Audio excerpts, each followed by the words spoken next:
आज देश में आर्थिक आपातकाल की स्थिति बना दी है इस सरकार ने। पहले दूध की कीमत में इजाफा किया, उसके बाद पेट्रोल की कीमत में इजाफा किया और अब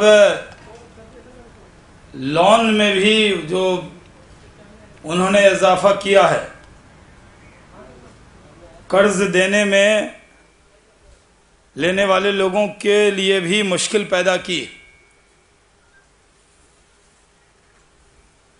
कांग्रेस आम आदमी से नाराज है। आम आदमी की बात करने वाली कांग्रेस आज आम आदमी से नाराजगी उसकी दिखती है उसके सारे फैसले में। कल भारतीय जनता पार्टी ने ये दबाव बनाया था कि रसोई गैस की कीमत सरकार नहीं बढ़ाए।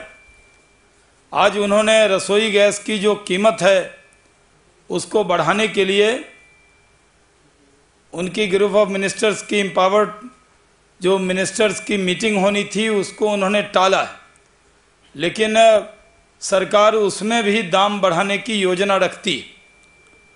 भारतीय जनता पार्टी सरकार को आगाह करती है कि पहले ही रसोई गैस के दाम उन्होंने 50 रुपये बढ़ाए थे, अब रसोई गैस के दाम को वो नहीं बढ़ाएं। अगर उन्होंने रसोई गैस के दाम बढ़ाए तो इससे संसद से सड़क तक हम इस मुद्दे को उठाएंगे और सरकार को मजबूर करेंगे।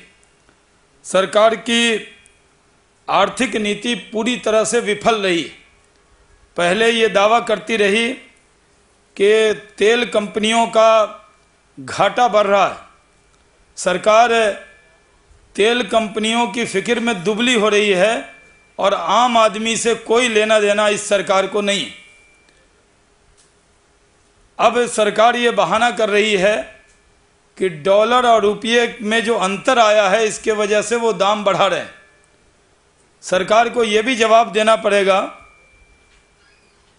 कि जब तेल के दाम बढ़ते हैं, पेट्रोल के दाम बढ़ते हैं, तो उससे सरकार दाम बढ़ाने के पर एक्साइज ड्यूटी में मुनाफा भी कमाती। तो दाम बढ़ाने की आड़ में आम आदमी पर जिस तरह का बोझ सरकार डाल रही है, इस सरकार को कोई नैतिक अधिकार नहीं है आम आदमी की बात करने का। एक वर्ष में 10वीं बार पेट्रोल एवं पदार्थों के दाम बढ़े। जब से यूपीए की सरकार आई है तब से इन्होंने 25 रुपये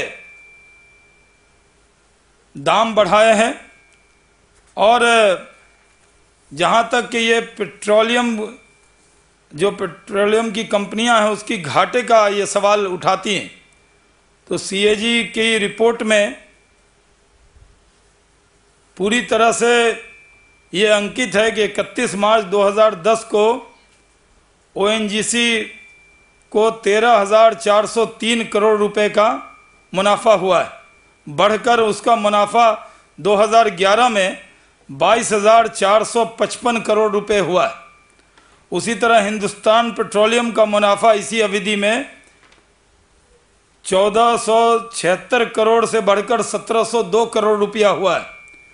भारत पेट्रोलियम का मुनाफा इसी अवधि में 171 करोड़ से बढ़कर 174 करोड़ हो गया है और इंडियन ऑयल का मुनाफा 10,998 करोड़ से काफ़ी ज़्यादा बढ़ा है।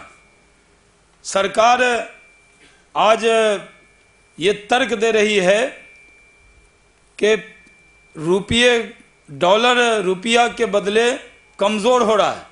इसमें भी सरकार की नीतियां उसके लिए जिम्मेदार हैं, क्योंकि जिस तरह से सरकार के नीति के कारण हमारी देसी कंपनियां विदेश गई हैं, वहां जाकर इन्वेस्टमेंट किया है, उसके वजह से भी रुपये के डॉलर के मुकाबले रुपया कमज़ोर हुआ है। सरकार को ये जवाब देना चाहिए कि वो आम आदमी की फिक्र करती है या नहीं। कल ही कांग्रेस उत्तर प्रदेश के चुनाव के लिए बैठक कर रही है। सोनिया जी स्वास्थ्य लाभ लेकर आई हैं, हम उनको शुभकामना देते हैं, लेकिन देश के लोगों का स्वास्थ्य खराब हो रहा है महंगाई के कारण। कल ही कांग्रेस ने उत्तर प्रदेश के लोगों के लिए चुनाव के अंदर कैसी रणनीति बने इस पर विचार किया, लेकिन कांग्रेसी नेताओं के पास आम आदमी के फिक्र के लिए वक्त नहीं। कल पेट्रोलियम पदार्थ के जो दाम बढ़े हैं पेट्रोल के, उसमें उनके जो सहयोगी दल हैं उन्होंने बयान जारी किया है। हम ये मानते हैं कि जब सरकार कोई निर्णय करती है तो वो सामूहिक जिम्मेदारी होती है कैबिनेट में जो लोग भागीदार हैं। इसलिए तृणमूल कांग्रेस हो या उनके और सहयोगी दल हों, सिर्फ बयान जारी करने से काम नहीं चलेगा, बल्कि उनके सहयोगी दल कांग्रेस पर वो दबाव बनाएं कि वो आम आदमी के बारे में फिक्र करना शुरू करे। आज क्योंकि देश के अंदर भ्रष्टाचार है, देश के लोग खासकर आम आदमी कांग्रेस से नाराज हैं और महंगाई बढ़ाकर कांग्रेस आम आदमी से बदला ले रही है।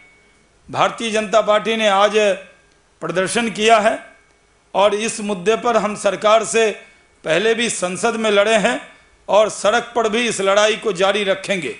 हम सरकार को फिर से आगाह करना चाहते हैं कि वो गैस के दाम नहीं बढ़ाए। अगर गैस सिलेंडर के दाम, क्योंकि 50 रुपये पहले ही सरकार ने बढ़ाए हैं, और अगर उसके दाम बढ़ाती है तो इसका भारतीय जनता पार्टी पुरजोर विरोध करेगी।